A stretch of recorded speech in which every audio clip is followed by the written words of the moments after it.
Oke, assalamualaikum warahmatullahi wabarakatuh. Ini saya akan membuat tutorial mengenai Spanning Tree Protocol atau STP di Pico Packet Tracer. Oke, sebelum masuk ke praktek, kita akan membahas dulu nih apa sih yang namanya itu Spanning Tree Protocol. Spanning Tree Protocol itu protokol jaringan yang dirancang untuk mencegah terjadinya loop di jaringan. Untuk memastikan bahwa semua jaringan memiliki satu jalur yang aktif.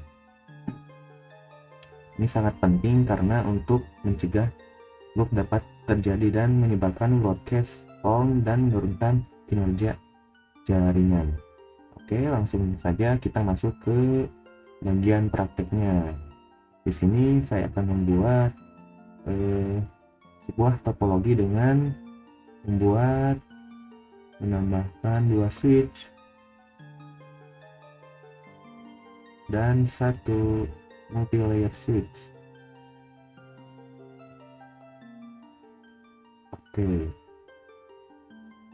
Di sini juga saya akan menambahkan 2 PC untuk setiap switchnya. Karena kita sambungkan antara PC dengan switch agar lebih cepat, saya akan memakai petir.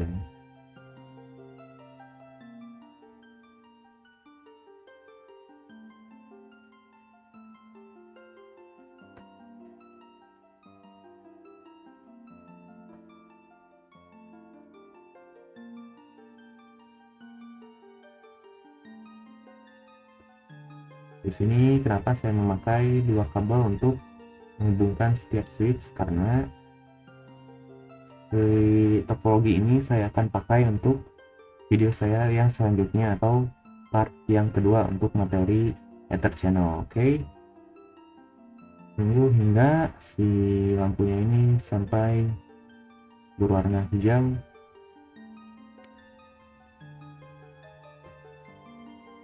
Oke. Nah, di sini sebelum memutuskan mana dulu port alternatif, port side method, atau port root, kita harus menentukan mana dulu nih si yang menjadi root bridge dari 3 VLAN ini. Untuk mengecek dari apa yang namanya itu root bridge, kita bisa masuk ke share ini si switch, lalu kita enable terlebih dahulu, masuk ke configure terminal dan masukkan to show interface VLAN 1. Nah, di sini terlihat bahwa si VLAN 1 ini memiliki MAC address yang banyak. Oke, kita tambahkan dulu catatan agar tidak lupa. Copy, sorry, copy.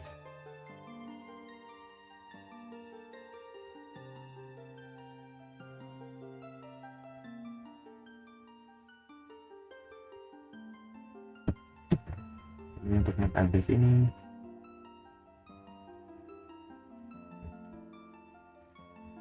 Lakukan hal yang sama switch yang satunya lagi.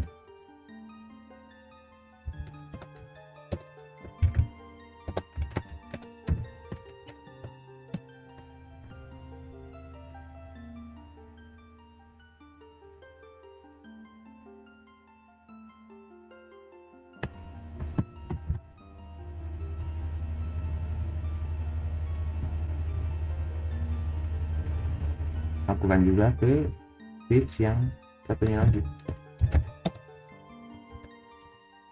Masuk ke interface, show interface VLAN 1. Oke, sorry ada typo.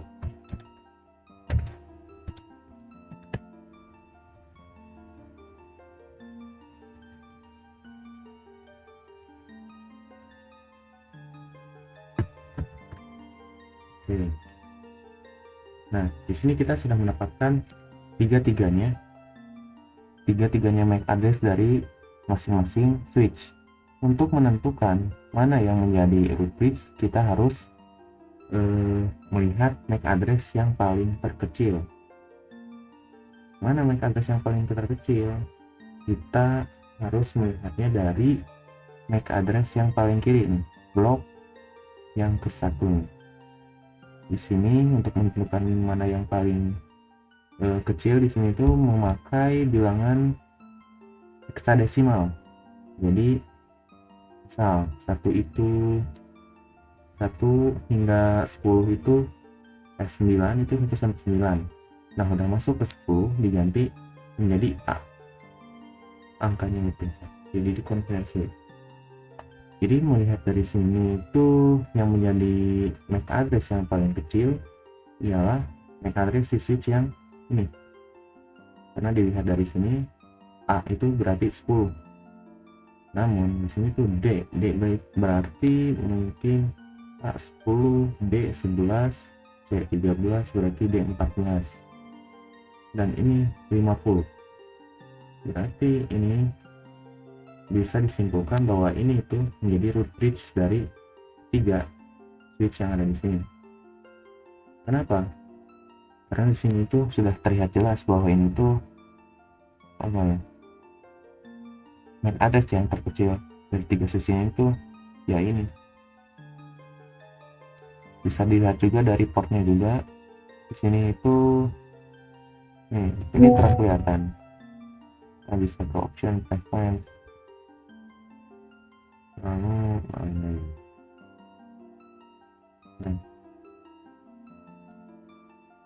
bukan.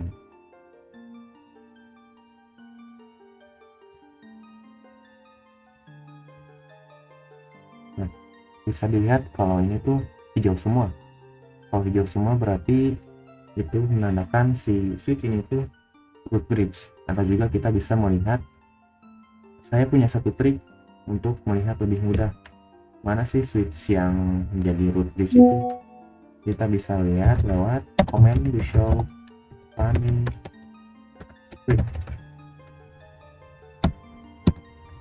Nah, di sini jika address yang di atas sini sama dengan address yang di bawah sini, berarti itu menerapkan kalau si switch ini itu menjadi root bridge.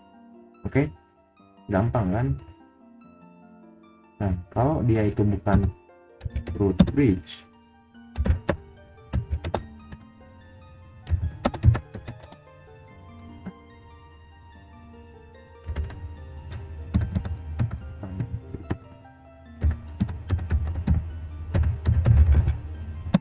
nah kalau dia betul bukan root bridge, dia itu address yang ini, yang di bawah ini, dan yang di atas ini akan berbeda.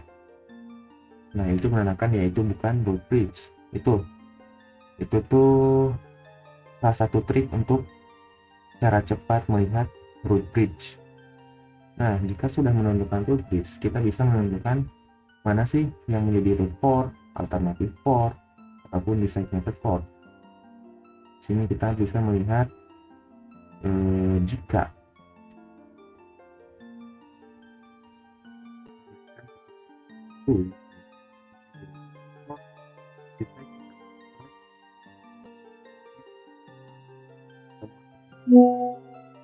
support ini biasanya di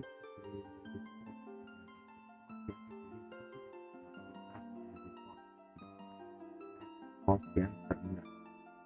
Jadi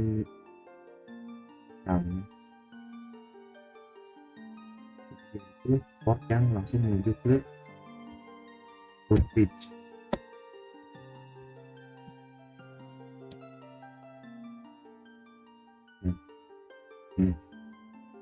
Yaitu port yang langsung menuju ke bridge, yang paling dekat dengan bridge dan yang paling rendah pathnya.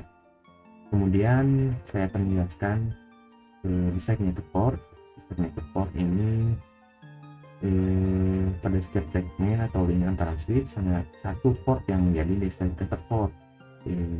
Jika tidak ada port pada sebuah segmen, maka designated port adalah port yang terhubung langsung ke segmen tersebut dan memiliki jalur terpendek menuju root switch. Jadi intinya bisa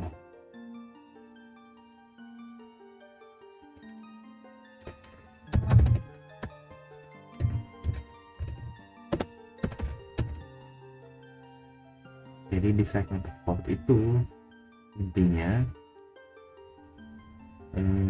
port yang langsung memiliki jarak yang paling pendek ke root bridge. Nih, di sini kan jaraknya itu yang paling pendek ke root bridge. Jadi bisa diartikan yang itu adalah di segmen port. Oke, lanjut ke alternatif port. Alternatif port itu cukup mudah.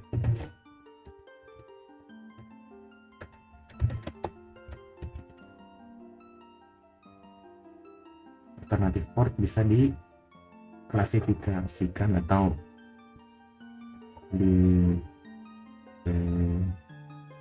diklasifikasikan dengan cara yang mudah. Jika di Cisco kita bisa dilihat dari lampu si jalurnya. Jika oranye maka dia itu alternatif port, atau alternatif port ini fungsinya sebagai port yang menjadi port cadangan untuk jalur redundan yang menuju ke root bridge. Jadi jika ada port yang sibuk atau mungkin penuh, maka bisa dialihkan menuju ke alternatif port.